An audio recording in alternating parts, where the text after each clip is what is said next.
好听。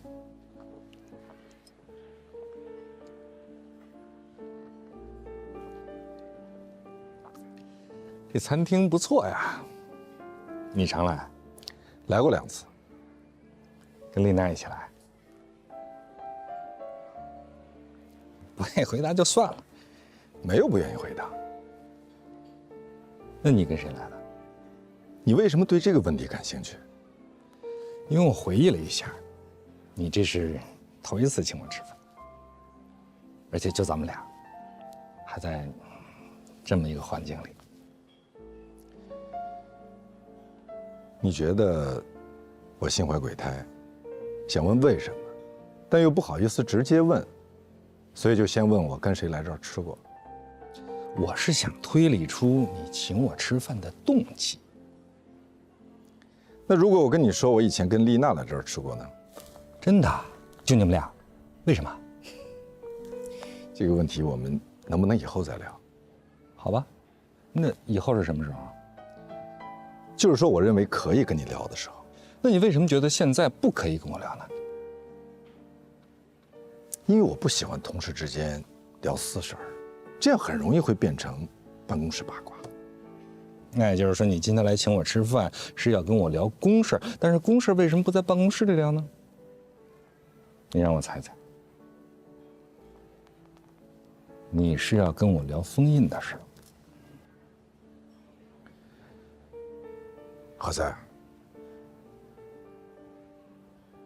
我跟封印认识都不是1天2天了。他是一个什么样的人，我都清楚。有很多杀人犯，在没有破案的时候，他的邻居都会一直以为他是一个好人，坏人脑门上没有刻字儿。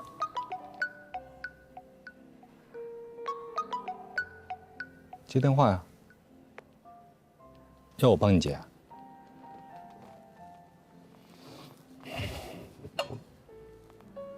谢谢。Thank you。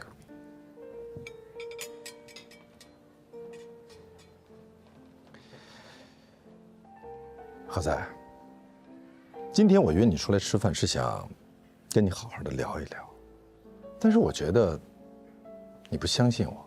我为什么要相信你呢？你做了什么让我相信的事儿吗？就因为你今天请我吃了顿饭，刚才还让我自己点菜。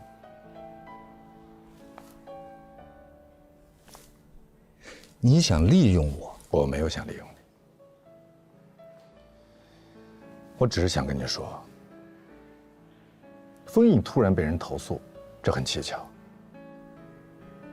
而且在事情没有搞清楚之前就搞逼宫，逼他辞职，我觉得不妥当。你请我吃这顿饭，就是想要让我站在你跟封印这边。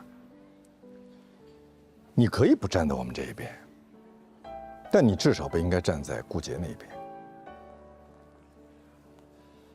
好啊，那我可以站在你这一边，但是你得说服我。我为什么不应该去相信顾杰？我为什么要相信你们？来吧，你说服我吧。我们至少比顾杰光明正大。光明正大的蔑视我？没有。没有吗？没有。没有。那我问你，到底是我最珍贵的财产，还是你最珍贵的财产？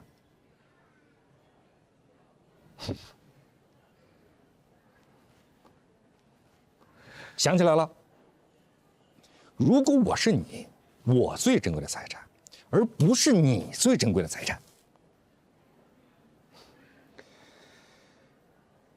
我当时只是跟你开个玩笑。你当时只是跟我开个玩笑，那你为什么不跟封印去开这么玩笑呢？你为什么挑中我？你能不能小点声？这是在餐厅。OK。如果你不喜欢，以后我不跟你开玩笑，也可以为之前跟你开过的玩笑，所有玩笑，让你不喜欢的，向你道歉。你姿态放得好低呀，有吗？这让我越发的相信封印是有把柄掌握在顾杰手里的，所以你们连我都要来争取。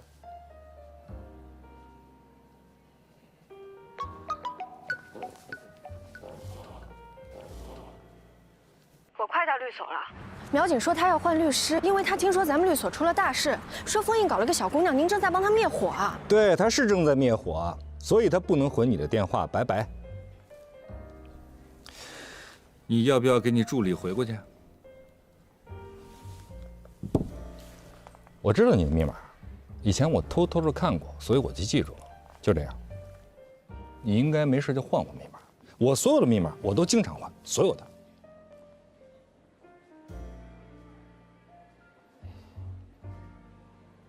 好习惯。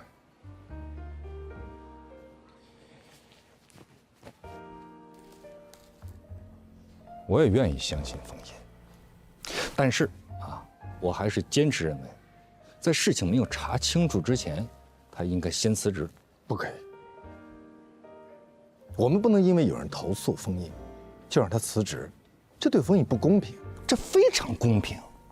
如果说他都已经被投诉了，但是他依然若无其事，像什么事情都没有发生那样，继续主持工作，继续做他的主任，这样才是不公平的，对投诉的人很不公平。那你有没有想过，这个投诉的人，你我都不认识，甚至连名字都不知道，我们就相信他，这不妥当吧？即使按照疑罪从无的原则，我们也应该首先相信封印，直到他证明自己。好了，咱俩也不要争执了，好不好？咱们就等着投票表决吧。啊，律所最近会紧急的召开一个合伙人会议，顾杰会在会议上把这个事情提出来，因为这件事情关系到律所的声誉，所以所有的合伙人一人一票，决定封印的去留。事情还没有搞清楚，怎么投票？你听我说完好不好？你说，我刚才说到哪儿了？你说投票表决，我反对。我就是想看看你有没有认真的听我说话。你说。OK， 那我来告诉你，今天，此时此刻，我一直在非常认真的听你讲话，你的每一句话、每一个标点符号，我听得都很清楚，而且今天你用了很多的感叹号。但是我认为，现在首要的不是投票，这不是重点，我们应该先把这个事情搞清楚，在事情真相大白之前，我们应该相信，跟我们朝夕相处的同事。上司领导，我们要对他有起码的信任。你说完了，我来说好不好？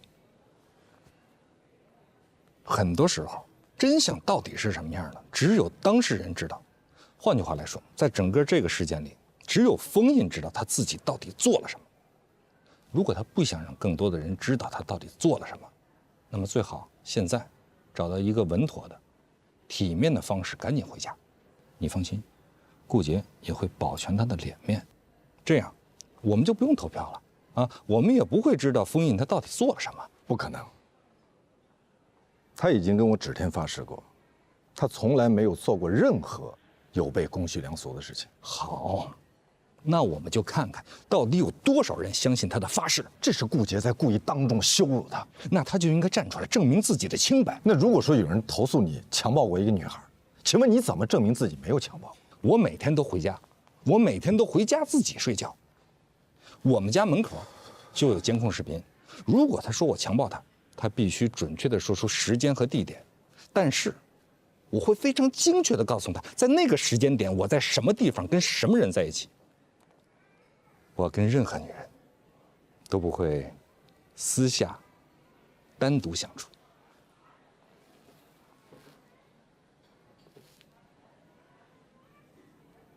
为什么这么看着我？敬佩？不是敬佩。也许有那么一丝丝的敬佩含量，但是你觉得我是个疯子？不，我只是想说，你真的从来没有跟任何人约会过，跟人谈过恋爱吗？你刚才说，你从来没有跟任何女人私下单独相处。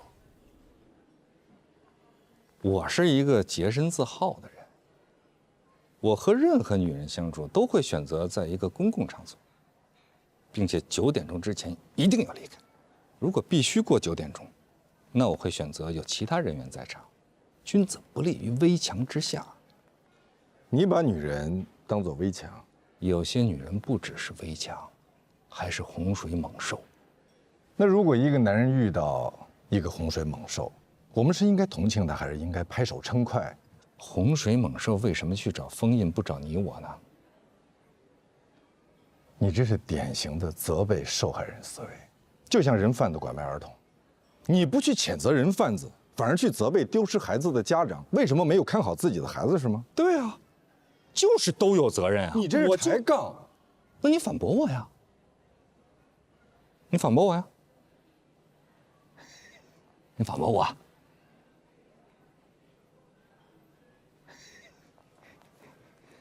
我第一次见到你哑口无言。